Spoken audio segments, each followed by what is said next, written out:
পুরো মধ্যপ্রাচ্য জুড়ে তাণ্ডব চালিয়ে যাচ্ছে ইসরায়েলি বাহিনী। ২৪ ঘন্টায় ইসরায়েলি হামলায় গাজায় নিহত হয়েছে ৮৮ জন ফিলিস্তিনি। এদিকে লেবাননে প্রাণ ঝরেছে ১১ জনের। অন্যদিকে সিরিয়ার পালমিরায় আবাসিক ও শিল্প এলাকায় ইসরায়েলি হামলায় মারা গেছেন আরও ৩৬ জন। জানাবো ইরাকে ৪০ বছর পর জনশুমারির খবর, সে কারণে দেশটিতে জারি হয়েছে কারফিউ। যুক্তরাষ্ট্র সহায়তা বন্ধ করলে রাশিয়ার বিরুদ্ধে যুদ্ধে হেরে যাবে ইউক্রেন, জানালেন দেশটির প্রেসিডেন্ট জেলেনস্কি। প্রতি বছর ৩ লাখ নথিবিহীন অভিবাসীকে বৈধতা প্রদানের ঘোষণা দিয়েছে স্পেন। জানবো সেই খবরও। বিশ্বের নানা প্রান্তের এমন সব খবর নিয়ে বিশ্বযুগের আজকের আয়োজনে স্বাগত জানাচ্ছি আমি শারমিন শ্রাবণী। জাতিসংঘের নিরাপত্তা পরিষদে গাজায় যুদ্ধবিরতি সংক্রান্ত একটি প্রস্তাবে আবারও ভিটো দিয়েছে যুক্তরাষ্ট্র। বুধবার অনুষ্ঠিত এই ভিটো পরিষদে অন্যান্য সদস্যদের সমালোচনা করে যুক্তরাষ্ট্র বলেছে, প্রস্তাবটি নিয়ে আপোষের প্রচেষ্টাকে নস্যাৎ করা হয়েছে। ১৫ সদস্য বিশিষ্ট পরিষদে 10টি অস্থায়ী সদস্য রাষ্ট্রের পক্ষ থেকে প্রস্তাব তোলা হয়। এতে গাজা অবিলম্বে নিঃশর্ত ও স্থায়ী যুদ্ধবিরতির আহ্বান জানানো হয় এবং পাশাপাশি জিম্মিদেরও মুক্তির দাবি করা হয়। তবে যুক্তরাষ্ট্র একমাত্র স্থায়ী সদস্য রাষ্ট্র হিসেবে ভিটোর মাধ্যমে প্রস্তাবটি আটকে দেয়। পরে নাম প্রকাশে অনিচ্ছুক একজন জ্যেষ্ঠ মার্কিন কর্মকর্তা জানান, যুক্তরাষ্ট্র এমন কোনো প্রস্তাব সমর্থন করবে না যেটিতে জিম্মিদের তাৎক্ষণিক মুক্তির বিষয়টি স্পষ্টভাবে উল্লেখ করা হয়নি।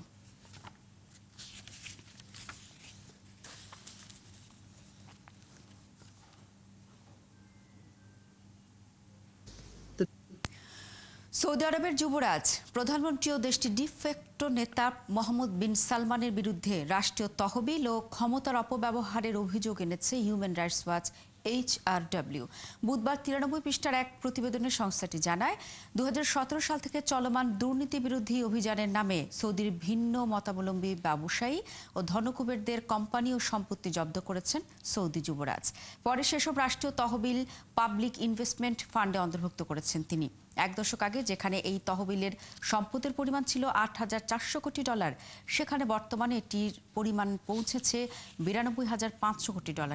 এছাড়া সৌদি যুবরাজের বিরুদ্ধে মানবাধিকার লঙ্ঘনের অভিযোগও তুলেছে HRW। প্রতিবেদনে বলা হয়েছে, PIF এর আওতাধীন বিভিন্ন প্রকল্পে কর্মরত শ্রমিকদের অধিক সময় কাজ করতে বাধ্য করা, দুর্ব্যবহার ও নির্যাতনেরও অভিযোগ রয়েছে সালমানের বিরুদ্ধে।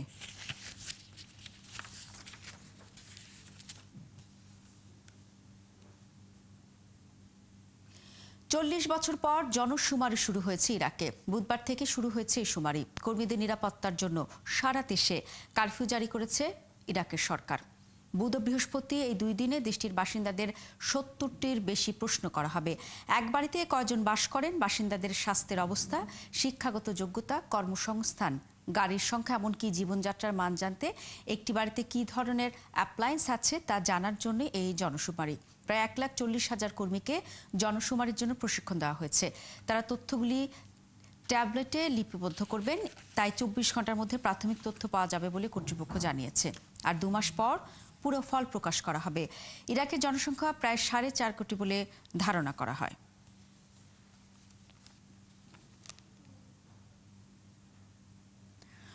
অবশেষে আলোচিত তোশাখানা মামলায় জামিন পেলেন পাকিস্তানের সাবেক প্রধানমন্ত্রী এবং রাজনৈতিক দল তেহরিক ইনসাফের PTI চেয়ারম্যান ইমরান খান। বুধবার ইসলামাবাদ হাইকোর্টের বিচারপতি তার জামিন মঞ্জুর করেছেন। PTIর চেয়ারম্যানের আইনজীবী ও দলের অন্যতম সদস্য সালমান সাফদার জানান, আদেশের লিখিত কপি পাওয়ার পর তার পরিবারের সদস্য ও কর্মী সমর্থকরা কর্তৃপক্ষের কাছে তার মুক্তির জন্য আবেদন জানাবেন।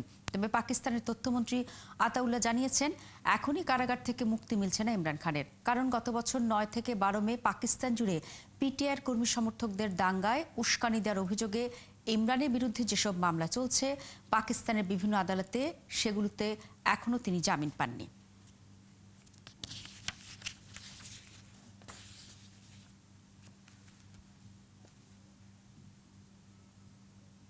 যুক্তরাজ্যের তৈরি স্টর্ম শ্যাডো দূরপাল্লার ক্ষেপণাস্ত্র দিয়ে প্রথমবারের মতো রাশিয়ার ভূখণ্ডে হামলা চালিয়েছে ইউক্রেন। এক প্রতিবেদনের তথ্য জানিয়েছে দেশ গণমাধ্যম BBC।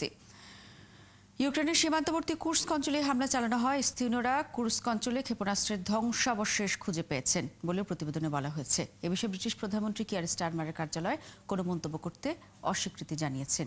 এর আগে যুক্তরাজ্য জানিয়েছিল, স্টর্ম শ্যাডো ক্ষেপণাস্ত্র কেবল ইউক্রেনের ভূখণ্ডে ব্যবহারের অনুমতি দেওয়া হয়েছে। তবে রাশিয়ার ভেতরে এই ক্ষেপণাস্ত্র ব্যবহারের জন্য অনুমতির জন্য যুক্তরাজ্য দীর্ঘদিন ধরে যুক্তরাষ্ট্রকে চাপ দিয়ে আসছিল।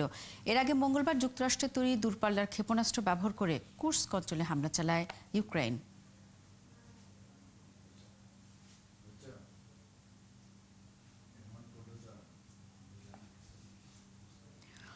যুক্তরাষ্ট্রের সামরিক সহায়তায় পাওয়া বন্ধ হয়ে গেলে রাশিয়ার বিরুদ্ধে চলমান যুদ্ধে ইউক্রেন হেরে যাবে বলে মন্তব্য করেছেন ইউক্রেনের প্রেসিডেন্ট ভলোদিমির জেলেনস্কি।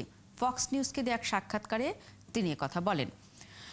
জেলেনস্কি বলেন, যুক্তরাষ্ট্র সহায়তা বন্ধ করলে তারা হেরে যাবে। এরপর লড়াই চালিয়ে যাওয়ার ইচ্ছা আছে ইউক্রেনের, কারণ তাদের নিজস্ব উৎপাদন সক্ষমতা রয়েছে। তবে সেটি জয়লাভের জন্য যথেষ্ট নয়, এমনকি টিকে থাকার জন্য তা যথেষ্ট নয়। তিনি আরও বলেন, ইউক্রেন ও যুক্তরাষ্ট্রের মধ্যে ঐক্য সবচেয়ে গুরুত্বপূর্ণ বিষয়। তাই ট্রাম্পের মাধ্যমে রুশ প্রেসিডেন্ট ভ্লাদিমির পুতিনকে যুদ্ধ বন্ধ করতে প্রভাবিত করা সম্ভব হতে পারে, কারণ ট্রাম্প পুতিনের চেয়ে অনেক বেশি শক্তিশালী। জেলেনস্কিও বলেন, পুতিন ইচ্ছে করলে যুদ্ধের অবসান ঘটাতে পারেন, তবে তা যুক্তরাষ্ট্রের উপর অনেক বেশি নির্ভর করে। তাই এই মুহূর্তে যুদ্ধ চালিয়ে যেতে যুক্তরাষ্ট্রের সাহায্য অপরিহার্য বলে উল্লেখ করেন ইউক্রেনীয় প্রেসিডেন্ট।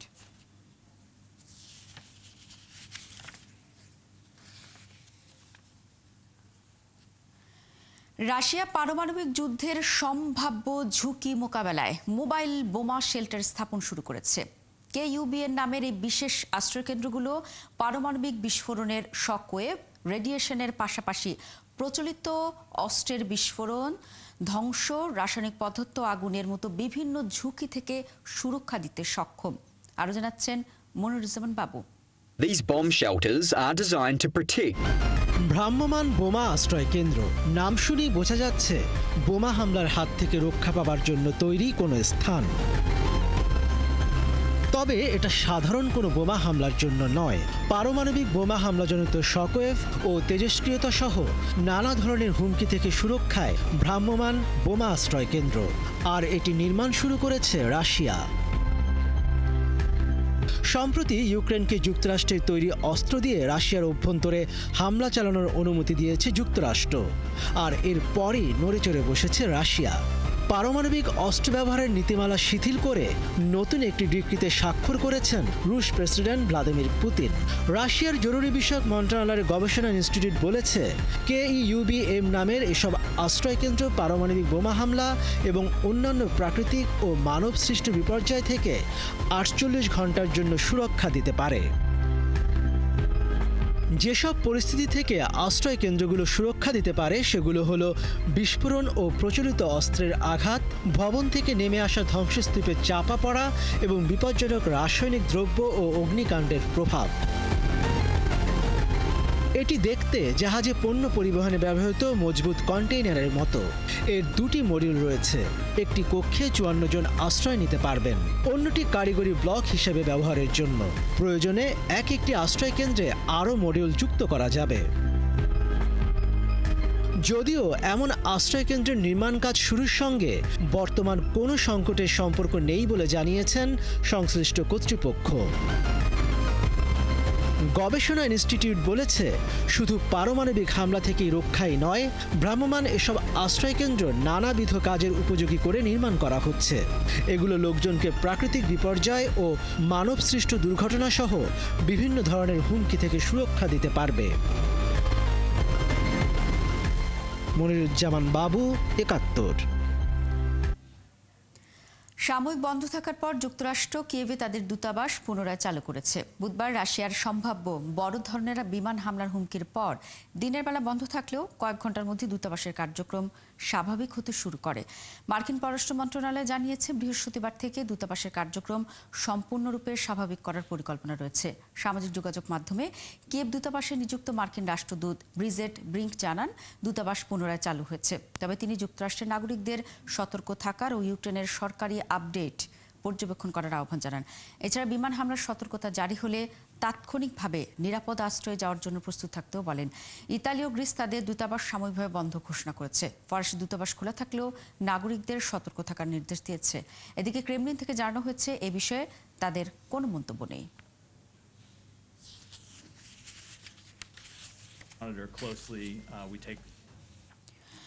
ব্রাজিলের রিও ডি জেনেরোর G20 সম্মেলনে যুক্তরাষ্ট্রের প্রেসিডেন্ট জো বাইডেন শেষ সম্মেলন হতে পারে, এটি নিজেই স্বীকার করেছেন। এবং তিনি যেমনটি জানিয়েছেন যে G20-তেই তার শেষ সম্মেলন হলেও তিনি অনুরোধ করেছেন বাকিদের আরও সামনে এগিয়ে যেতে হবে। এই বক্তব্যের সাথে একমত ছিলেন নেতারা। এই সময় জলবায়ুর বিষয়ে বাইডেন বলেন, কেউ পরিবেশ রক্ষা থেকে যুক্তরাষ্ট্রকে বিরত রাখতে পারবে না। এই বিপ্লব থামানো সম্ভব নয়, কারণ ইতিহাস সবার দিকে তাকিয়ে আছে। সম্মেলনের শেষ দিনে পরিবেশ বিষয়ক আরও একাধিক জলবায়ু পরিবর্তন মোকাবেলায় নেতাদের পদক্ষেপ নিতে অনুরোধ জানান বাইডেন।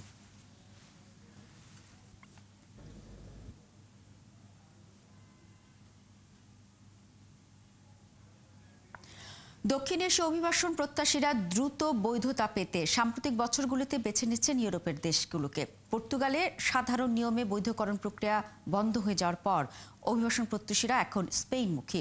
তবে স্পেনেও সরকার এই সংক্রান্ত আইন সংশোধন করেছে। নতুন এই আইনে 2 বছরে মিলবে স্পেনে বৈধ হওয়ার সুযোগ। স্পেন থেকে সহকর্মী নুরুল ওয়াহিদের তথ্য ছবিতে প্রতিবেদন।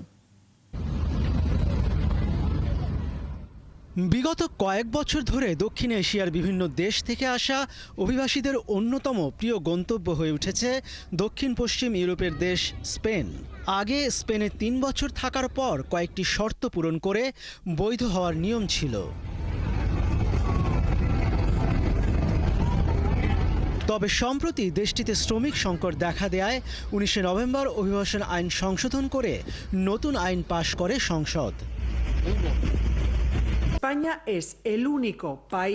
একটি উন্নত, সমৃদ্ধ ও কল্যাণমুখী রাষ্ট্র হিসেবে স্পেনকে গড়ে তোলার জন্য আমাদের প্রতি বছর 2.5 লাখ বিদেশি কর্মী প্রয়োজন।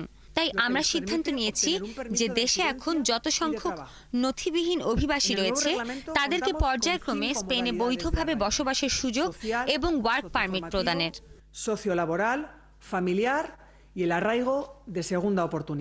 বর্তমানে ইউরোপের মধ্যে সবচেয়ে কম সময়ে বৈধ হওয়ার সুযোগ রয়েছে স্পেনে।